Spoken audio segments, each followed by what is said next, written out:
Hi. അപ്പോൾ ഇന്ന് ഞാൻ ഒരു ഡേ ഇൻ മൈ ലൈഫ് എടുക്കാൻ ഉദ്ദേശിക്കുന്നത്. എന്താകുമെന്നൊന്നും അറിയത്തില്ല. അപ്പോൾ ഇന്ന് കർക്കിടകവാവും ശനിയാഴ്ചയും കൂടെ ഒരുപാട് ലേറ്റായിട്ടാണ് എഴുന്നേറ്റത്. ഞാൻ എഴുന്നേറ്റപ്പം ഏതാണ്ട് ഒരു 8:45 9 മണിയൊക്കെ ആയി. വസ്തു എഴുന്നേറ്റിട്ടില്ല, നല്ല ഉറക്കമാണ്. പുള്ളിക്കാരൻ ഇന്നലെ രാത്രി ഒരു മണിയൊക്കെ ആയപ്പോൾ എഴുന്നേറ്റ് വയറുവേദനയൊക്കെ എടുക്കുന്നതെന്ന് പറഞ്ഞ് ഭയങ്കര കരച്ചിലായിരുന്നു. ഹോസ്പിറ്റലിൽ കൊണ്ടുപോകേണ്ടി വരുമെന്ന് ഞാൻ വിചാരിച്ച്. പക്ഷെ വലിയ കുഴപ്പമൊന്നുമില്ലായിരുന്നു. പിന്നെ ഉറങ്ങിക്കഴിഞ്ഞപ്പം പ്രശ്നമൊന്നുമില്ല, അങ്ങ് ഉറങ്ങി. ഇപ്പോഴത്തെ സുഖമായിട്ട് ഉറങ്ങുന്നുണ്ട്. അതുകൊണ്ട് ഞാൻ വിളിക്കാൻ പോയില്ല.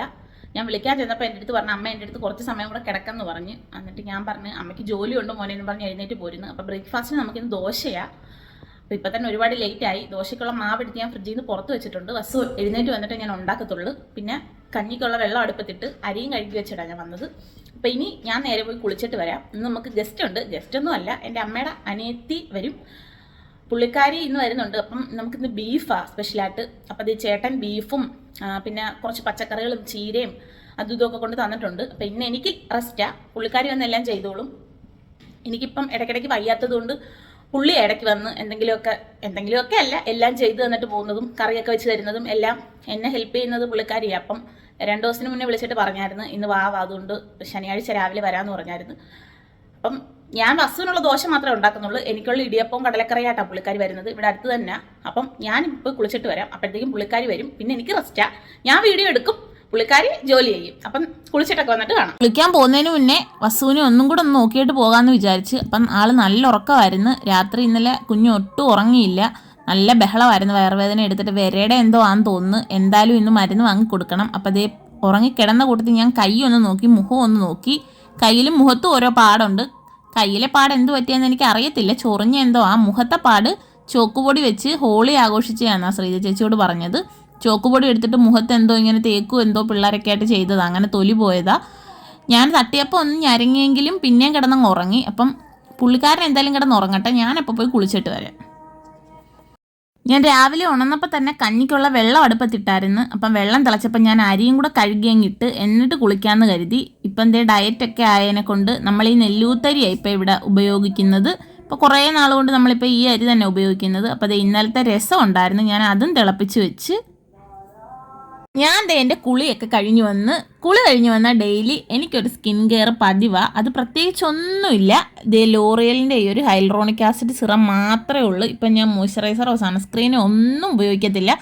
ഈ ഒരെണ്ണം മാത്രമേ ഉള്ളൂ. പിന്നെ രാത്രിയിലും ലോറിയലിൻ്റെ ഒരു സിറം ഉപയോഗിക്കും.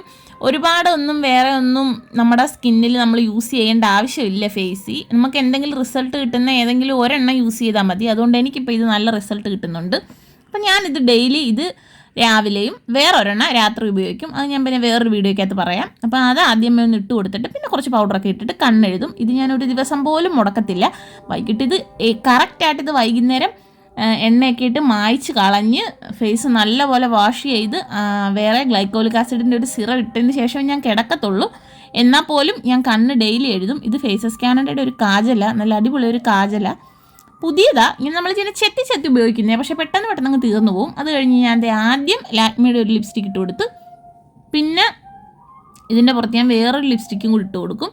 ആ ലിപ്സ്റ്റിക്ക് വെച്ച് തന്നെ ഞാൻ നമ്മുടെ ഇങ്ങനെ നിർഗൽ സിന്ദൂരം പോലെ ഇട്ട് കൊടുത്തിട്ടുണ്ട്. അതും ഞാൻ ഡെയിലി മുടക്കത്തില്ല. പിന്നെ ഈ റെഡ് കളറിലെ ലിപ്സ്റ്റിക്ക് ഇട്ടാണ് ഞാൻ സിന്ദൂരം ഇട്ട് കൊടുത്തത്. ആ ലിപ്സ്റ്റിക്ക് തന്നെ ഞാൻ ഈ മറ്റേതിൻ്റെ പുറത്തൂടെ ഒന്ന് ഇട്ട് കൊടുത്തിട്ടുണ്ട്. അപ്പം നല്ലൊരു കളർ കിട്ടുന്ന പോലെ എനിക്ക് തോന്നിയിട്ടുണ്ട്. ഇത് മാത്രമായിട്ട് ഇടുമ്പോൾ വേറൊരു കൊള്ളാത്തൊരു കളർ പോലെ. അപ്പം മറ്റേതിൻ്റെ പുറത്തിട്ട് കൊടുക്കുമ്പോൾ നല്ലൊരു കളറാണ്. അപ്പം ഇതൊന്നും ഇട്ട് ഞാനിപ്പോൾ എങ്ങോട്ടും പോകുന്നില്ല, നേരെ അടുക്കളയിലോട്ടാണ് പോകുന്നത്. എങ്കിലും ഇതൊക്കെ ഇട്ട് ഒരുങ്ങി നിൽക്കുമ്പം എനിക്ക് എന്നോട് തന്നെ ഒരു ഇത് തോന്നും, ഒരിഷ്ടം തോന്നും, ഒരു സാറ്റിസ്ഫാക്ഷൻ. വെറുതെ ഒന്ന് ഒരുങ്ങി നിൽക്കുമ്പോൾ ഒരു രസം.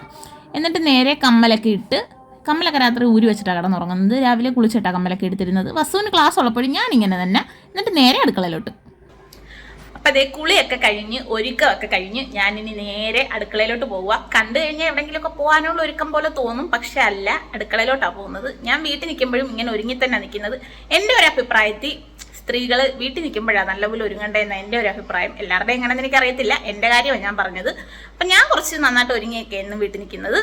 അപ്പം ഇനി കുളിയൊക്കെ കഴിഞ്ഞ് നമ്മൾ നേരെ ഇനി അടുക്കളയിലോട്ട് പോവുക. കുഞ്ഞമ്മ വന്നിട്ടുണ്ട്, പുള്ളിക്കാരി എല്ലാം ചെയ്തോളും. ഞാൻ പ്രത്യേകിച്ചിനെ ഒന്നും ചെയ്യണ്ട. അടുത്ത് നിന്ന് എന്തെങ്കിലുമൊക്കെ ഒന്ന് അടുപ്പിച്ച് അരിഞ്ഞു പെറുക്കിയൊക്കെ കൊടുത്താൽ മതി. വസുവും പിള്ളേരും ഒക്കെ ആയിട്ട് പുറത്തു നിന്ന് നല്ല കളിയാണ്. വസുവിന് ഇനി 2:30 ട്യൂഷൻ. അതുവരെ ഇനി നല്ല കളിയായിരിക്കും. ചേട്ടൻ വന്ന് അകത്തുണ്ട്. അപ്പം നമുക്കിനി ചോറ് വെന്ത് അടച്ചിട്ട് ഞാൻ.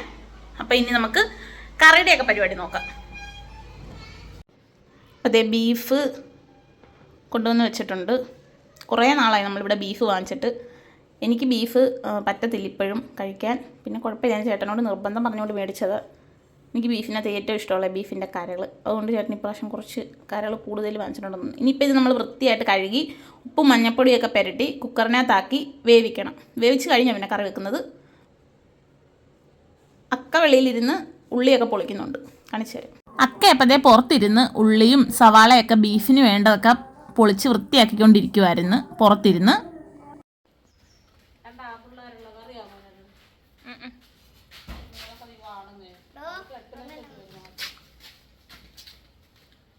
അപ്പോൾ കുറച്ച് നേരം പുറത്തൊക്കെ നിന്ന് കാര്യമൊക്കെ പറഞ്ഞിട്ട് ഞാൻ നേരെ അടുക്കളയിലോട്ട് കയറി. ഒരുപാട് ജോലിയൊന്നും ഇല്ലെങ്കിലും എന്തെങ്കിലുമൊക്കെ ചെയ്യണ്ടേ. എന്നെങ്കിൽ ചീര അരിയാന്ന് വിചാരിച്ച് ചേട്ടൻ ചീര കൊണ്ടുവന്നായിരുന്നു ബീഫിൻ്റെ കൂടെ തന്നെ. ഞങ്ങൾക്കിവിടെ എല്ലാവർക്കും ചീര ഭയങ്കര ഇഷ്ടമാണ്. വസുവിനും എനിക്കും ചേട്ടനും ഒക്കെ ഭയങ്കര ഇഷ്ടമാണ്. അതും പ്രത്യേകിച്ച് ഈ ചുവപ്പ് ചീരയാണ് ഇഷ്ടം. ഞാനെങ്കിൽ ആദ്യം തന്നെ ചീര അരിയാന്ന് വിചാരിച്ച്. അപ്പോൾ ചീര കെട്ടിയാണ് വെച്ചിരുന്നത്. ഞാനന്നേരം ചീര എടുത്ത് കൈ വെച്ച് ചുമ്മാ ക്യാമറ നോക്കി കുറച്ച് ഇതൊക്കെ കാണിച്ചിട്ട് ചീര അങ്ങ് നല്ലപോലെ കഴുകിയെടുത്ത് ഒന്ന് അരിയാന്ന് വിചാരിച്ച്. അരിയുന്നതിനേക്കാളും മെനക്കേട് അത് കഴുകിയെടുക്കുന്നത്. നമുക്കിതേ ചീരയുണ്ട്. ഈ ചീര ഇനി അരിഞ്ഞെടുക്കണം. ഇത്രയും ചീരയുണ്ട്, കുറച്ച് കൂടുതലുണ്ട്. ഇനി വെള്ളത്തിലൊന്നും ഇട്ട് വെക്കുന്നില്ല. ഇതെന്തായാലും അരിഞ്ഞങ്ങ് എടുക്കുക. ഇനി വെള്ളത്തിലൊക്കെ ഇട്ട് വെക്കാൻ നിന്നാൽ നാളെ ആകുമ്പോൾ ഉള്ളതിൽ വാടി കിടക്കും. അപ്പം അവരും ഉണ്ടല്ലോ, അപ്പം പിന്നെ അങ്ങ് തീരും. കുറച്ച് ശ്രീജ ചേച്ചിക്ക് കൊടുക്കാമെന്ന് വിചാരിച്ചു. പക്ഷെ അവർ നേരത്തെ ചോറ് കഴിച്ചു. ശ്രീജ ചേച്ചി ഇല്ല, കരുനാഗപ്പള്ളി പോയിരിക്കുക വീട്ടിൽ. പിന്നെ ആ മറ്റേ പ്രദീപ് മാമനേ ഉള്ളൂ. അപ്പോൾ അവർ നേരത്തെ ചോറ് കഴിച്ചു. ഇനിയിപ്പോൾ വൈകിട്ട് എന്തായാലും കുറച്ച് കൊടുക്കാം. അപ്പോൾ ഇത്രയും ചീര അങ്ങ് എടുക്കുക. ഇതിപ്പോൾ എന്തൊക്കെ പറഞ്ഞാലും നമ്മൾ വെന്ത് വരുമ്പോൾ കുറച്ചേ കാണത്തുള്ളൂ. അപ്പോൾ ഇതെന്തായാലും അങ്ങ് എടുക്കുക. പിന്നെ ഇനിയിപ്പോൾ ചീര അരിഞ്ഞെടുക്കണം. നമുക്ക് ബീഫുണ്ട്. ബീഫ് ഇതേ 1-2 വട്ടം കഴുകി വെച്ചിരിക്കും. എന്തെങ്കിലും ഇനിയും കഴുകണം. ചോരയും വെള്ളമൊക്കെ ഉണ്ട്. അപ്പം നന്നായിട്ടൊന്ന് കഴുകി കുക്കറിലോട്ട് വേവിക്കാൻ വിടാം. ഇന്നത് എന്തുവാ, ഉപ്പും മഞ്ഞപ്പൊടിയും മാത്രം ഇട്ടാൽ മതിയാ?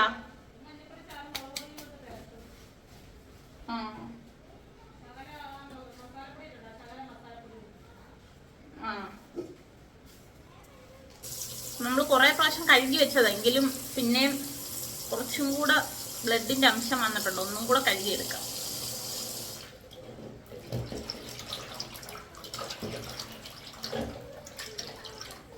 അപ്പം ബീഫ് കഴുകി വെച്ചിരുന്നതാ, എങ്കിലും ഞാൻ വീണ്ടും കുറേ പ്രാവശ്യം കഴുകി. കാരണം വെക്കുന്തോറും ഇതിൽ നിന്ന് ഈ ചോരയും വെള്ളവും ഇങ്ങനെ വന്നുകൊണ്ടിരിക്കും.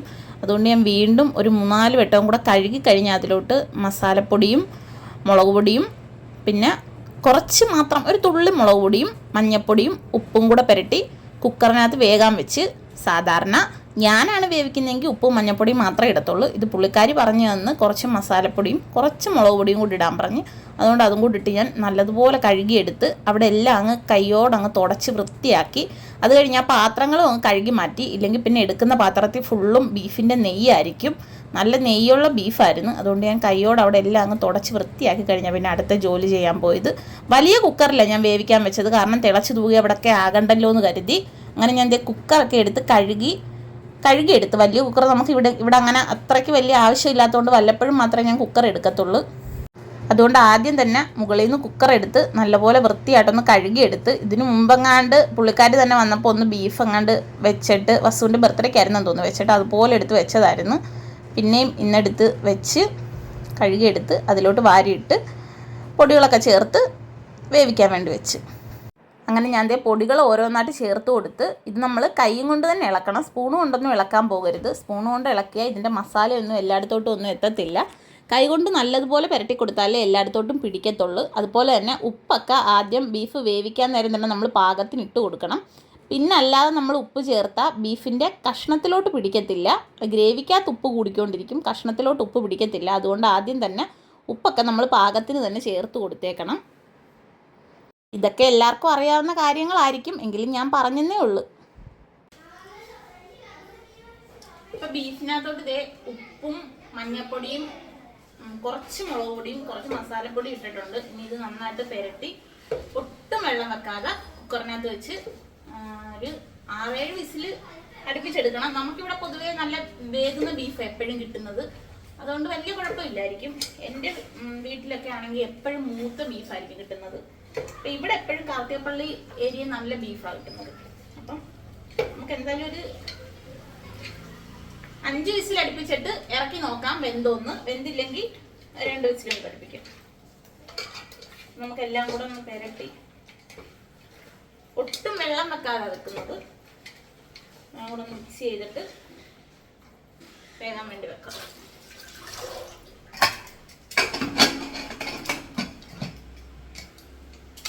അപ്പോൾ ബീഫ് ഞാൻ അടുപ്പത്തോട്ട് വേകാൻ വെച്ചിട്ടുണ്ട്. ഹൈ ഫ്ലെയിമിലിട്ട് ഒരു 5 വിസിൽ അടുപ്പിച്ചെടുക്കുന്നുണ്ട്. അങ്ങനെ ബീഫ് വേകുന്ന സമയം കൊണ്ട് അക്കതേ ഉള്ളിയും സവാളയൊക്കെ ബീഫിന് വേണ്ടിയുള്ളത് അരിഞ്ഞെടുത്ത് കഴുകി മാറ്റുമായിരുന്നു. എന്നിട്ട് വേണം എനിക്ക് ചീര അരിഞ്ഞെടുക്കാൻ. എനിക്ക് ചീര അരിയാൻ എളുപ്പമാണ് കേട്ടോ. ചീര അരിയാൻ ചിലർക്ക് ഭയങ്കര ബുദ്ധിമുട്ടാന്ന് പറയുന്നത് കേട്ടിട്ടുണ്ട്. എനിക്ക് കട്ടിംഗ് ബോർഡ് വെച്ച് അരിയാൻ എളുപ്പമാണ്, പക്ഷെ കൈ വെച്ചരിയാൻ ഭയങ്കര താമസമാണ്. അപ്പം ബീഫ് വേകുന്ന സമയം കൊണ്ട് ഞങ്ങൾ ഓരോ വിശേഷങ്ങളൊക്കെ പറഞ്ഞുകൊണ്ടിരിക്കുമായിരുന്നു. ഞാനിടയ്ക്ക് ഒരു ഇടിയപ്പത്തിൻ്റെ കുറച്ചെടുത്ത് കഴിച്ച്. പുള്ളിക്കാർ രാവിലെ വന്നപ്പം ഇടിയപ്പവും കടലക്കറിയൊക്കെ ഞങ്ങൾക്കുള്ള ആഹാരമൊക്കെ ആയിട്ടായിരുന്നു വന്നത്. വസു മാത്രമേ കഴിച്ചുള്ളൂ, ഞാൻ കഴിച്ചില്ലായിരുന്നു. അപ്പം ഞാൻ ഒരു പീസ് ഇടിയപ്പം എടുത്ത് കഴിച്ചായിരുന്നു. അപ്പം ഞങ്ങളിങ്ങനെ ഓരോ വിശേഷങ്ങളൊക്കെ പറഞ്ഞുകൊണ്ട് നിൽക്കുമായിരുന്നു. അപ്പോൾ എന്നോട് പറയുമായിരുന്നു ചീര നല്ല വൃത്തിക്ക് കഴുകണം, കാരണം ചീരയ്ക്കകത്ത് നമ്മൾ എത്ര കഴുകിയാലും മണ്ണ് കാണും, അതുകൊണ്ട് ചീര നല്ല വൃത്തിക്ക് കഴുകണം. പണ്ട് എനിക്ക് കല്യാണം കഴിഞ്ഞ് വന്നിടയ്ക്ക് ചീര കഴുകാനൊന്നും അറിയത്തില്ലായിരുന്നു. ഞാൻ കഴുകി എടുക്കുമ്പോൾ മിക്കപ്പോഴും ചീരയ്ക്കകത്ത് മണ്ണുണ്ടായിരുന്നു. അത് നമ്മൾ തോരൻ വെച്ച് കഴിയുമ്പോഴാണ് ആ മണ്ണ് അതിനകത്ത് കടിക്കുമ്പോഴായിരിക്കും നമുക്ക് മനസ്സിലാകുന്നത്, അല്ലാതെ ഒന്നും മനസ്സിലാകത്തില്ല. അപ്പോൾ ഇപ്പം ഞാൻ നല്ല വൃത്തിയായിട്ട് സൂക്ഷിച്ച് തന്നെയാണ് കഴുകുന്നത്.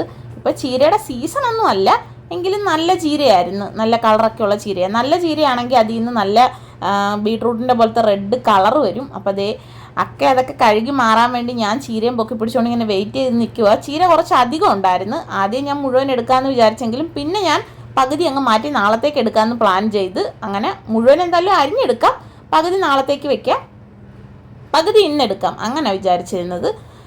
അങ്ങനെ അതൊക്കെ ഒന്ന് മാറ്റിയിട്ട് വേണം എനിക്ക് ചീര അരിഞ്ഞെടുക്കാൻ. ചീരയുടെ വേര് ആദ്യമേ നമ്മൾ കട്ട് ചെയ്ത് കളഞ്ഞിട്ട്, ഒരുപാട് മണ്ണൊന്നും ഇല്ലായിരുന്നു, അവർ നല്ല വൃത്തിയായിട്ട് കഴുകി തന്നെ തന്നതായിരുന്നു ചീരയുടെ. സാധാരണ നമ്മൾ മേടിക്കുവാണെങ്കിൽ വേര് ഫുള്ള് മണ്ണായിരിക്കും. അങ്ങനെ ആദ്യം വേരൊക്കെ ഒന്ന് കട്ട് ചെയ്ത് കളഞ്ഞ് നല്ലപോലെ ഒന്ന് കഴുകി എടുത്തിട്ട് വീണ്ടും ഒന്നുകൂടെ ഒന്ന് കഴുകി 2-3 പ്രാവശ്യം കഴുകണം, എങ്കിലേ മണ്ണ് പോകത്തുള്ളൂ. ഈ ചീരയുടെ ഒരു പ്രത്യേകത. പക്കതേ ഉള്ളിയൊക്കെ കഴുകിക്കൊണ്ട് മാറി ഞാൻ ചീരയായിട്ട് ഇതേ തട്ടകത്തിലോട്ട് ഇറങ്ങിയിട്ടുണ്ട്. ആദ്യം കട്ടിംഗ് ബോർഡ് എടുത്ത് വെച്ച് അതിൻ്റെ വേരൊക്കെ അങ്ങ് കട്ട് ചെയ്ത് മാറ്റി, അത് കഴിഞ്ഞ് അരിയാൻ തുടങ്ങിയത്.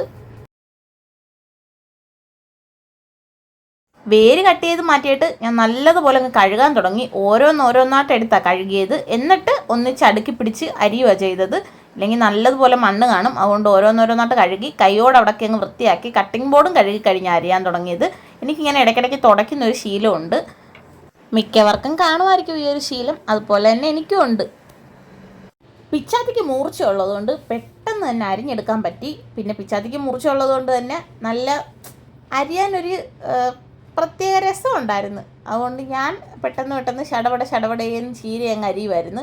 പിന്നെ ഈ തണ്ടരിയാൻ നേരം ഒരു പ്രത്യേക സുഖമാണ്, പക്ഷേ ഈ ഇലയായി കഴിയുമ്പോൾ നമ്മുടെ കയ്യിൽ ഒതുങ്ങത്തില്ല. നമ്മൾ കുറച്ച് പ്രയാസപ്പെട്ട് വേണം അരിയാൻ, എല്ലാം കൂടെ പിടിച്ച് കുറച്ച് സമയം എടുത്ത് അരിഞ്ഞെടുക്കാൻ. പിന്നെ ഞാൻ പറഞ്ഞില്ലേ കുറച്ച് അധികം ഉണ്ടായിരുന്നു ചീര. സാധാരണ നമ്മൾ 1 കെട്ടാണ് വാങ്ങിക്കുന്നതെങ്കിൽ അതനുസരിച്ച് ഇതൊരു 2 കെട്ടുണ്ടായിരുന്നു. ആദ്യം ഞാൻ നേരത്തെ പറഞ്ഞ പോലെ ഫുൾ എടുക്കുന്നില്ല, ബാക്കി നാളെ എടുക്കാമെന്ന് വിചാരിച്ചെങ്കിലും പിന്നെ ഞാൻ ഫുള്ളങ്ങ് എടുത്ത്. കാരണം ആദ്യം പാത്രത്തിലോട്ട് ഇട്ടപ്പം അതങ്ങ് അമങ്ങി കുറച്ചായി. പിന്നെ അത് മുഴുവൻ അങ്ങ് എടുക്കുകയാണ് ചെയ്തത്, പിന്നത്തേക്ക് വെച്ചില്ല. പക്ഷേ എന്തോ അത് പെട്ടെന്ന് തന്നെ അങ്ങ് തീർന്നായിരുന്നു. നല്ല ചീര ആയതുകൊണ്ട് ചേട്ടനൊക്കെ വെറുതെ ആണെങ്കിലും ചീരത്തോരൻ കഴിക്കും, ഒന്നിൻ്റെ കൂടെ അല്ലെങ്കിലും വസു ആണെങ്കിലും കഴിക്കും. എനിക്കും ഭയങ്കര ഇഷ്ടമാണ് ചീരത്തോരൻ, ഞങ്ങൾക്ക് എല്ലാവർക്കും ഭയങ്കര ഇഷ്ടമായതുകൊണ്ട് മിച്ചം വരുമെന്ന് പേടിക്കേണ്ട, പെട്ടെന്ന് തന്നെ തീർന്ന് കിട്ടും. അപ്പം ഞാൻ പെട്ടെന്ന് തന്നെ ചീരയെല്ലാം അങ്ങ് അരിഞ്ഞെടുത്ത് ഇനി ചീരത്തോരൻ വെക്കണം നമുക്ക്.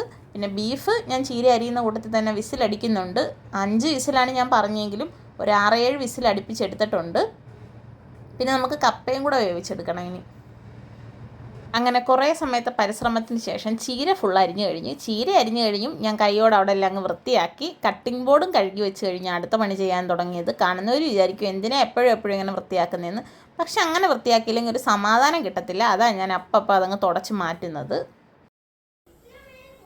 ബീഫിനുള്ള ഉള്ളിയൊക്കെ അരിഞ്ഞ് വെച്ചിട്ടുണ്ട്. ചില സ്ഥലത്തുള്ള ഒരു വീഡിയോ കാണുമ്പോൾ അക്ക എന്നൊക്കെ കേൾക്കുമ്പോൾ അവർക്ക് അതിശയമാണ്. അവൻ അക്കയെന്നൊന്നും വിളിക്കത്തില്ല ചിലടുത്ത്, അറിയാവോ? ആ ചേച്ചി തമിഴ്നാട്ടിലൊക്കെ അക്കയെന്ന് വിളിക്കുന്നതെന്ന് അവര് പറയുന്നു. ഞാൻ ഈ വീഡിയോ ഇത്തിരി രാവിലെ പറഞ്ഞായിരുന്നു എൻ്റെ അമ്മയുടെ അനിയത്തി വരുമെന്ന്. എന്നിട്ട് അക്കയെന്ന് വിളിക്കുമ്പോഴും ഇപ്പൊ വീഡിയോ കടന്നു വരാം. ശരിക്കും അമ്മയുടെ അനിയത്തിനെയാണ് അക്കയെന്ന് വിളിക്കുന്നത്. ഞാൻ എൻ്റെ അമ്മയുടെ അനിയത്തിനെ അക്കയെന്നാ വിളിക്കുന്നത്.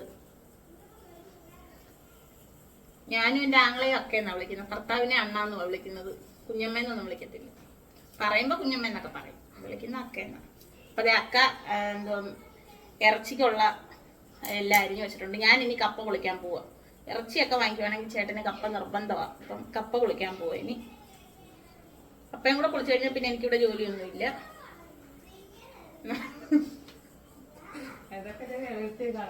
ഇനി കപ്പ പൊളിക്കാൻ പോവാ. 2 കപ്പയുണ്ട്, 2 എടുക്കാൻ പോവാ.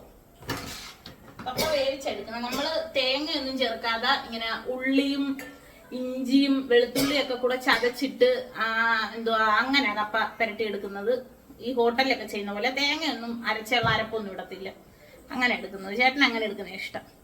അപ്പം രാവിലെ കറി വെക്കാൻ നോക്കിയപ്പോഴാണ് വെളിച്ചെണ്ണ ഇല്ലെന്നറിഞ്ഞത്. അപ്പോൾ പിന്നെ അക്കയുടെ മോൻ്റെ തന്നെ കൊടുത്തു വിട്ട് പെട്ടെന്ന് വെളിച്ചെണ്ണ അങ്ങ് വാങ്ങിപ്പിച്ച്. എന്നിട്ട് ഞാൻ കവറിലെ വെളിച്ചെണ്ണയായിരുന്നു. കവറിൽ നിന്ന് ഞാൻ കുപ്പിക്കകത്തോട്ട് പൊട്ടിച്ചൊഴിച്ചുകൊണ്ടിരിക്കുമായിരുന്നു. അപ്പം കൈ നനച്ചിട്ട് ഈ നൈറ്റിയിലിട്ട് തുടയ്ക്കുന്നതുകൊണ്ടാണ് എൻ്റെ നൈറ്റി ഇങ്ങനെ നനഞ്ഞിരിക്കുന്നത്. വെളിച്ചെണ്ണ ഒഴിച്ച് തീരാറായപ്പോൾ ഞാൻ ക്യാമറയിലോട്ട് നോക്കി. വെളിച്ചെണ്ണ നിറഞ്ഞ് പുറത്ത് പോയി. നിറയാറായപ്പോഴാണ് ഞാൻ നോക്കിയത്. അങ്ങനെ നിറഞ്ഞ് ഇതേ പുറത്തോട്ട് പോയായിരുന്നു. സാധാരണ നമ്മൾ കടയിൽ നിന്ന് വാങ്ങിക്കുവാണെങ്കിൽ ഇതിന് 1 കിലോയുടെ വെളിച്ചെണ്ണ വാങ്ങിയാൽ ആ കുപ്പിയുടെ താഴെ വരെ നിൽക്കത്തുള്ളൂ. അതനുസരിച്ചാണ് ഞാൻ 1 കിലോയുടെ കവർ പൊട്ടിച്ച് ഇത്ര ധൈര്യത്തെ ഒഴിച്ചത്. പക്ഷേ അത് നിറഞ്ഞ് കുറച്ച് മിച്ചവും കൂടെ വന്നായിരുന്നു. അതുകൊണ്ട് കുറച്ച് പുറത്തോട്ട് പോയി. അങ്ങനെ ഞാൻ കപ്പ പൊളിക്കാൻ വേണ്ടി നിന്ന് കപ്പയും കൂടെ പൊളിച്ചു കൊടുത്തിട്ട് അടുക്കളയിൽ നിന്ന് അങ്ങ് ഇറങ്ങിക്കോളാൻ പറഞ്ഞു അക്ക എന്നോട്. അക്കയാണ് സാധാരണ വന്നു കഴിഞ്ഞാൽ എല്ലാ ജോലിയും ചെയ്യുന്നത്. ഞാനൊന്നും ചെയ്യണ്ട. എങ്കിലും ഇന്ന് അക്ക വന്നപ്പോൾ കുറച്ച് ലേറ്റ് ആയിരുന്നു. 11 മണിയായി വന്നപ്പം. അപ്പോൾ പിന്നെ പെട്ടെന്ന് ജോലി ചെയ്യാൻ വേണ്ടി ഞാനും കൂടെ കയറി കുറച്ച് ഹെൽപ്പ് ചെയ്ത് കൊടുത്തേ. സാധാരണ ഇങ്ങനെ ചെയ്യാറേ ഇല്ല. അപ്പം ഞാൻ കപ്പ പൊളിക്കാനെടുത്തപ്പം അതിനകത്ത് കുറച്ച് തടി ഉണ്ടായിരുന്നു. താഴെയൊക്കെ കൂടുതലും തടിയുള്ള പോലെ എനിക്ക് തോന്നി. പിന്നെ ഞാൻ ഒരു പരുവത്തിന് അതിൽ നിന്ന് നല്ലത് നോക്കി എടുത്ത്. പക്ഷെ നല്ല വേകുന്ന കപ്പയായിരുന്നു. കുക്കറിലാണ് നമ്മൾ അടിച്ചെടുത്തത്. പെട്ടെന്ന് തന്നെ വെന്ത് കിട്ടി. അങ്ങനെ ഞാൻ കപ്പയും കൂടെ പൊളിച്ച് എല്ലാം കൊടുത്തിട്ട് ഞാൻ അടുക്കളയിൽ നിന്ന് അങ്ങ് മാറി. പിന്നെ ഞാൻ കുറേ നേരം പോയി റെസ്റ്റ് എടുത്തൊക്കെ പുറത്തിരുന്ന്. അത് കഴിഞ്ഞ് വീണ്ടും ഞാൻ അടുക്കളയിൽ വന്ന് ഓരോന്ന് ചെയ്തു കൊടുത്ത്. കാരണം എനിക്കെന്തോ ജോലി ചെയ്യാൻ ഒരു ഉന്മേഷം ഉണ്ടായിരുന്നു. സാധാരണ ഞാൻ മടി പിടിച്ചിരിക്കുന്നതാണ്. പക്ഷേ അക്ക വന്നുകൊണ്ടായിരിക്കും എനിക്കെന്തോ ചെയ്യാനൊരു താല്പര്യം തോന്നിയുകൊണ്ട് ഞാൻ അടുക്കളയിൽ കയറി ചെയ്ത്. സാധാരണ അങ്ങനെ ഞാൻ ചെയ്യുന്നതല്ല. പുള്ളിക്കാരിയെ കണ്ടാൽ എനിക്ക് ഭയങ്കര മടിയാണ്. പൊളിച്ചെടുത്തിട്ടുണ്ട്. ഇനി കുഞ്ഞു കുഞ്ഞായിട്ട് അരിഞ്ഞെടുക്കുക. വലിയ കാര്യത്തെ അരിഞ്ഞൊക്കെ എടുക്കുന്നുണ്ട്. വേവുമെന്ന് തമ്പുരാൻ അറിയാം. ഇന്നലെ ഇതുപോലെ 2 കപ്പ കൊണ്ടുവന്ന് വേവിച്ചിട്ട് വെന്തതേ ഇല്ല. ഇങ്ങനെ കിരീരാന്ന് പറഞ്ഞ് കിടക്കുമായിരുന്നു. ഞാൻ പിന്നെ ഒരു വിധത്തിൽ ഗ്ലാസ് ഒക്കെ വെച്ച് ഇടിച്ചിടിച്ച് ഒരു പരുവത്തിന് ഒപ്പിച്ച ചേട്ടന് കൊടുത്തത്. ഇനി ഇതെങ്ങനെയാണെന്ന് അറിയത്തില്ല. കപ്പ ഒരു തിളയ്ക്കുമ്പോഴേ വേവുമെങ്കിൽ മനസ്സിലാവും. വേഗത്തില്ലെന്നുള്ളതാണെങ്കിൽ എനിക്ക് അപ്പോഴേ നെഗറ്റീവ് അടിക്കും. ഞാൻ കപ്പ കഴിക്കത്തില്ല. പക്ഷെ എനിക്ക് ബീഫും അതൊക്കെ കഴിക്കാൻ കുറച്ച് ഇഷ്ടമാണ്.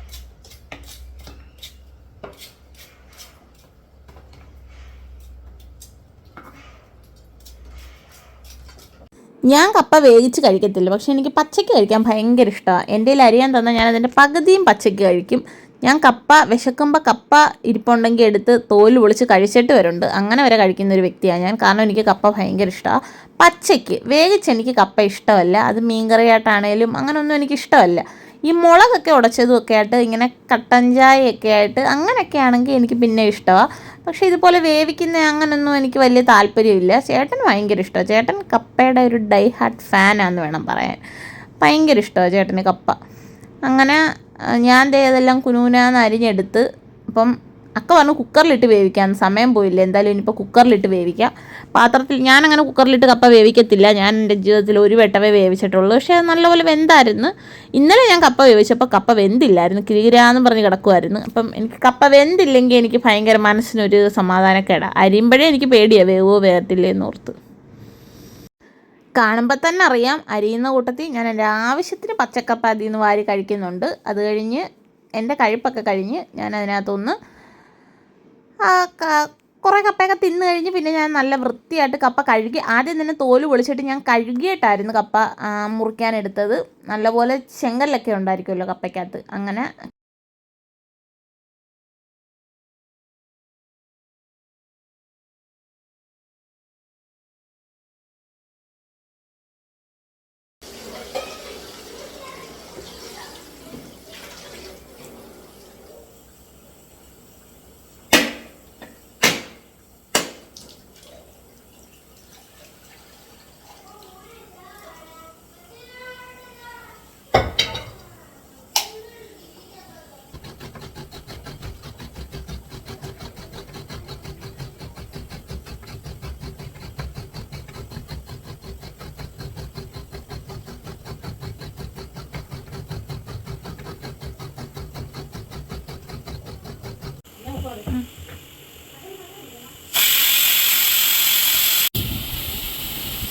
അപ്പം അടുക്കളക്കകത്ത് ഭയങ്കര ചൂട്.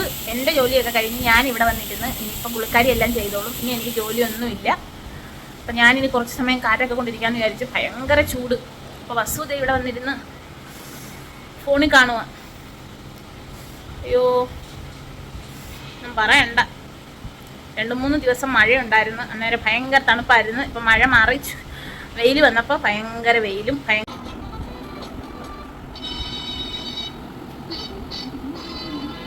അങ്ങനെ ഞാൻ കുറച്ച് സമയം പോയിരുന്നു റെസ്റ്റൊക്കെ എടുത്തിട്ട് വന്നപ്പോൾ ബീഫ് കറി റെഡിയായി.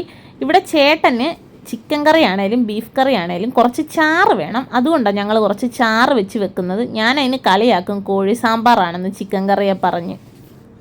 കാരണം ചേട്ടന് ചിക്കൻ കറി ആണെങ്കിലും നല്ല പോലെ ചാറ് വേണം. ഇങ്ങനെ വരട്ടി വെക്കുന്നതോ അല്ലെ ബീഫാണെങ്കിൽ പോലും ഇങ്ങനെ റോസ്റ്റായിട്ട് വെക്കുന്നതോ ഒന്നും ഇഷ്ടമല്ല. ചാറ് വേണം ചേട്ടന് നല്ല പോലെ. അപ്പോൾ അതൊക്കെ കഴിഞ്ഞ് പിന്നെ വെറുതെ ഇരിക്കണ്ടല്ലോ എന്ന് കരുതി ഞാൻ നേരത്തെ പറഞ്ഞല്ലോ നമ്മൾ കപ്പയ്ക്ക് ഇങ്ങനെ ഇഞ്ചിയും വെളുത്തുള്ളിയും കൊച്ചുള്ളിയൊക്കെ ചതച്ചിട്ട് പുരട്ടി എടുക്കുവാണെന്ന്. അപ്പോൾ അതിന് വേണ്ടി ഞാൻ കുറച്ച് ഉള്ളിയൊക്കെ പൊളിക്കാമെന്ന് കരുതി. കുറച്ച് സമയം വെറുതെ ഇരുന്നല്ലോ, അപ്പോൾ ഇനി എന്തെങ്കിലും ഒരു ഹെൽപ്പ് ചെയ്ത് കൊടുക്കാമല്ലോ എന്ന് കരുതി ഞാൻ അതൊക്കെ എടുത്തുകൊണ്ട് മാറി ഡൈനിങ് ടേബിളിൽ ഇരുന്ന് പൊളിക്കാമെന്ന് വിചാരിച്ച്. അതാകുമ്പോൾ ഫാൻ ഇട്ടുകൊണ്ടിരിക്കാമല്ലോ. കിച്ചണിൽ നിന്നാണെങ്കിൽ നമുക്ക് ഭയങ്കര ചൂടാണ്. അപ്പോൾ ഹാളിൽ മാറിയിരുന്ന് ഞാനതൊക്കെ വൃത്തിയാക്കി അക്കയ്ക്ക് കൊടുത്ത്. അപ്പം ബീഫ് കറിയൊക്കെ വെന്ത് കഴിഞ്ഞപ്പോൾ ചീരയ്ക്കുള്ള പരിപാടി നോക്കിക്കൊണ്ടിരിക്കുക. എണ്ണ ഒഴിച്ച് കടുക് പൊട്ടിച്ച് കഴിഞ്ഞ് ചീര 2-3 കൈപ്പിടി വാരിയിട്ട് കഴിഞ്ഞ് ഞാൻ പറഞ്ഞ് എങ്കിൽ അത്രയും മതി, ബാക്കി നാളത്തേക്ക് വെച്ചേക്കാമെന്ന് കരുതി പാത്രം അടച്ചു വെച്ച് ഒന്ന് തുറന്നു കഴിഞ്ഞപ്പം അക്ക അവിടെ വെക്കുന്നത് ഈ ഇലയിട്ട് അരപ്പും അതിൻ്റെ കൂടെ തന്നെ ഇടുക. പക്ഷെ ഞാനിവിടെ അങ്ങനല്ലേ വെക്കുന്നത്. ഇലയൊക്കെ നല്ലപോലെ വാടിക്കഴിഞ്ഞാൽ ഞാൻ അരപ്പിടുന്നത്. പുള്ളിക്കാരി ചീര ഇടുന്നതിൻ്റെ ഒപ്പം തന്നെ അരപ്പും കൂടി ഇട്ട് ഉപ്പും ഇട്ട് അങ്ങ് അടച്ചു വെക്കുക ചെയ്യുന്നത്. അന്നേരം ആദ്യം ഇട്ട ഇല എല്ലാം കൂടെ ഒന്ന് നല്ലതുപോലെ ഇളക്കി കുറച്ച് കഴിഞ്ഞപ്പോൾ തന്നെ അത് കുറച്ചൊന്ന് അമങ്ങി താഴോട്ടായിരുന്നു. അപ്പോൾ പിന്നെ ബാക്കിയുള്ള ഇലയും കൂടി ഇട്ട് അതിന് പുറത്തോട്ട് അരപ്പും കൂടി ഇട്ട് ഈ ചീരയില പെട്ടെന്ന് അങ്ങ് താഴുമല്ലോ. അപ്പോൾ പിന്നെ ആദ്യം ഇട്ടത് പെട്ടെന്ന് അങ്ങ് താന്നായിരുന്നു. അപ്പോൾ പിന്നെ ബാക്കിയുള്ള ഇലയും കൂടെ അതിൻ്റെ പുറത്തോട്ടങ്ങ് ഇട്ട് അരച്ച് വെച്ച അരപ്പ് തേങ്ങയും ജീരകവും വെളുത്തുള്ളിയും പച്ചമുളകും ഞാൻ ചേർക്കത്തില്ല, പുള്ളിക്കാരി പച്ചമുളക് ചേർത്തിട്ടുണ്ടായിരുന്നു. പച്ചമുളകും കൂടെ ചേർത്തിട്ടുള്ള അരപ്പും കൂടെ അതിൻ്റെ പുറത്തോട്ടിട്ട് ആവശ്യത്തിനുള്ള ഉപ്പും ഇട്ട് ഇതങ്ങ് നല്ലപോലെ അടച്ചു വെച്ച് അങ്ങനെ അവർ ചെയ്യുന്നതെന്ന് എന്നോട് പറഞ്ഞ്. പക്ഷെ നല്ല ടേസ്റ്റ് ഉണ്ടായിരുന്നു. അങ്ങനെ അങ്ങ് വെച്ച് അപ്പോൾ പിന്നെ ചീരയെല്ലാം നമുക്ക് മാറ്റിയൊന്നും വെക്കേണ്ട ആവശ്യം വന്നില്ല. നമ്മൾ ഫുള്ളായിട്ട് ഇന്നലെ ആ ഒരു ട്രിപ്പിൽ തന്നെ എടുത്ത്, അതും ആ ഒരു ചെറിയ പാത്രത്തിൽ അത്രയും ചീര നമ്മൾ വേവിച്ചെടുത്തതും ഒരു കുഴപ്പമില്ലായിരുന്നു. ഒറ്റൊരു തീ കയറിയപ്പോൾ തന്നെ ഈ ചീരയെല്ലാം കൂടെ അങ്ങ് വെന്ത് പാത്രത്തിൻ്റെ പകുതിയേ ഉള്ളായിരുന്നു. അതാണ് സാധാരണ എല്ലാ ഇതുപോലുള്ള ഇലക്കറികളുടെ എല്ലാം പ്രത്യേകത ഇത് തന്നെ. അപ്പോൾ ഇത് പെട്ടെന്ന് തന്നെ നമ്മുടെ ചീരത്തോരനും റെഡിയായി, അതുപോലെ തന്നെ കപ്പ വേവിച്ചതും റെഡിയായി. ചീരത്തോരനും കപ്പ വേവിച്ചതും ബീഫ് കറിയും അത്രേ ഉള്ളായിരുന്നു ഇന്ന് നമുക്ക്. കാരണം എന്ന് വെച്ചാൽ ഈ ബീഫോ ചിക്കനോ അതൊക്കെ മേടിക്കുന്ന ദിവസം വേറെ ഒരു കറി ഇവിടെ ചിലവാകത്തില്ല. ആ ഒരു കറി മാത്രമേ ചിലവാകത്തുള്ളൂ. അതുകൊണ്ട് വേറെ പ്രത്യേകിച്ച് കറിയൊന്നും വെക്കാൻ നിന്നില്ല. ഈ 2 കറിയും പിന്നെ കപ്പയും മാത്രമേ ഉള്ളായിരുന്നു. പിന്നെ നമ്മൾ ഇതൊക്കെ ആയിട്ട് ഫുഡ് കഴിക്കാൻ കൊടുത്ത്. ചേട്ടനും വസുവിനും കഴിക്കാൻ കൊടുത്ത്. 2 പേരും ചോറ് കഴിച്ചില്ല. വസു ഇടിയപ്പമാണ് കഴിച്ചത്. ഇടിയപ്പവും ബീഫ് കറിയും കൂടെ കഴിച്ചത്. വസു വേണ്ടെന്ന് പറഞ്ഞിരിക്കുമായിരുന്നു. ഞാൻ നിർബന്ധിച്ച് കഴിപ്പിച്ചതാണ്. കാരണം 2:30 അവന് ട്യൂഷൻ ഉണ്ടായിരുന്നു. ഇപ്പം തന്നെ ഏകദേശം 2 മണിയായിരുന്നു. അപ്പം ഇടിയപ്പവും ബീഫ് കറിയും കൂടെ വസു കഴിച്ചത്. ചേട്ടൻ പിന്നെ ഇടിയപ്പവും അതിൻ്റെ കൂടെ കുറച്ച് കപ്പയും ചീരത്തോരനും ബീഫ് കറിയൊക്കെ കൂടെ കഴിച്ച്. ചേട്ടനും ചോറ് കഴിച്ചില്ല, വൈകുന്നേരമാണ് കഴിച്ചത്. വസുവിന് ട്യൂഷൻ ഉള്ളതുകൊണ്ടാണ്. പുള്ളിക്കാരൻ നല്ല കളിയായിരുന്നു പുറത്തു നിന്ന് കൂട്ടുകാരും ഒക്കെ ആയിട്ട്. ട്യൂഷൻ ഉള്ളതുകൊണ്ട് ഞാൻ പിടിച്ച് വലിച്ച് ആഹാരം കൊടുത്ത് ട്യൂഷന് പറഞ്ഞു വിടുമായിരുന്നു. അപ്പം നമ്മുടെ ജോലിയെല്ലാം കഴിഞ്ഞ് അടുക്കളപ്പണിയും തൂക്കലും തുടക്കലും വൃത്തിയാക്കലും എല്ലാം കഴിഞ്ഞ് നമ്മളിത് ഇപ്പം ഫ്രീ ആയിട്ട് നിൽക്കുക. ചേട്ടൻ കഴിച്ചുകൊണ്ട് പോയി, വസു കഴിച്ചുകൊണ്ട് ട്യൂഷന് പോയി. അപ്പം ഞാനും അക്കയും കഴിക്കണം. ഇനി എനിക്ക് വലിയ വിശപ്പില്ല, അപ്പോൾ കുറച്ചുകൂടെ കഴിഞ്ഞ് കഴിക്കാമെന്ന് കരുതി. ഇനി അക്ക പോകുന്നതിന് മുന്നേ എൻ്റെ ഫ്രിഡ്ജൊക്കെ ഒന്ന് ഒതുക്കണം. ഫ്രിഡ്ജൊക്കെ എല്ലാം അലങ്കോലമായിട്ട് കിടക്കും, അപ്പോൾ ഫ്രിഡ്ജും കൂടെ ഒക്കെ ഒന്ന് ഒതുക്കണം. അത് കഴിഞ്ഞ് ഈ വീഡിയോ എഡിറ്റ് ചെയ്യണം. എഡിറ്റ് ചെയ്ത് ഇന്ന് തന്നെ പോസ്റ്റ് ചെയ്യണം. പിന്നെ സമയം ഉണ്ടെങ്കിൽ കുറച്ച് നേരം കിടന്നൊന്ന് ഉറങ്ങണം. കാരണം ഇന്നലെ രാത്രി തീരെ ഉറക്കം കിട്ടിയില്ല, ഉറങ്ങാൻ പറ്റിയില്ല, ഒട്ടും തലവേദന ഉണ്ടായിരുന്നു നല്ല. അപ്പോൾ ഇനി ഫുഡൊക്കെ കഴിച്ച് കഴിഞ്ഞ് വീഡിയോ ഒക്കെ എഡിറ്റ് ചെയ്ത് അതൊക്കെ ഇനിയുള്ള പണി. അപ്പം ഇപ്പം തന്നെ സമയം നല്ലപോലെ വൈകി, 3 മണിയൊക്കെ കഴിഞ്ഞിട്ടുണ്ട്. വസ്തുവിന് 2:30-ക്കായിരുന്നു ട്യൂഷൻ. അവൻ പോയി, ചേട്ടനും പോയി കഴിച്ചുകൊണ്ട്. പിന്നെ ഞാനും ഒക്കെയും കൂടെ നേരെ പോയിരുന്നു ഫുഡ് കഴിച്ച്. തോരനും ബീഫ് കറിയും മാത്രമേ ഞാൻ എടുത്തുള്ളൂ. അക്ക കുറച്ച് കപ്പ എടുത്ത് അത് കൊച്ച് കഴിച്ചിട്ട് ബാലൻസ് വെച്ച കപ്പയായിരുന്നു. ഞാൻ കപ്പയൊന്നും എടുക്കാൻ പോയില്ല, എനിക്ക് കപ്പയൊന്നും ഇഷ്ടമല്ല, നേരത്തെ പറഞ്ഞല്ലോ. അപ്പോൾ ഇതൊക്കെ കൂട്ടി ചോറൊക്കെ കഴിച്ച്. അപ്പം വീഡിയോ ഇന്നലെ എടുത്ത അന്ന് തന്നെ ഇടണമെന്ന് വിചാരിച്ചു, പക്ഷേ നടന്നില്ല. ഇന്നാണ് എഡിറ്റ് ചെയ്ത് ഇടുന്നത്. അപ്പോൾ ഇത്രയൊക്കെ ഉള്ളു വീഡിയോ. അപ്പം വീഡിയോ ഇഷ്ടപ്പെടുവാണെങ്കിൽ നമ്മുടെ ചാനൽ എല്ലാവരും സബ്സ്ക്രൈബ് ചെയ്ത് സപ്പോർട്ട് ചെയ്യണം. ഇടുന്ന വീഡിയോസൊക്കെ കണ്ടും സപ്പോർട്ട് ചെയ്യണം, ലൈക്ക് ചെയ്യണം, ഷെയർ ചെയ്യണം, കമൻറ്റ് ചെയ്യണം. അങ്ങനെ ഉണ്ടെങ്കിലേ എനിക്ക് വീണ്ടും വീണ്ടും വീഡിയോ ഇടാനൊരു ഇത് തോന്നത്തുള്ളൂ. അപ്പം അടുത്തൊരു വീഡിയോ ആയിട്ട് പിന്നെ ഒരു ദിവസം കാണാം. ടാറ്റാ.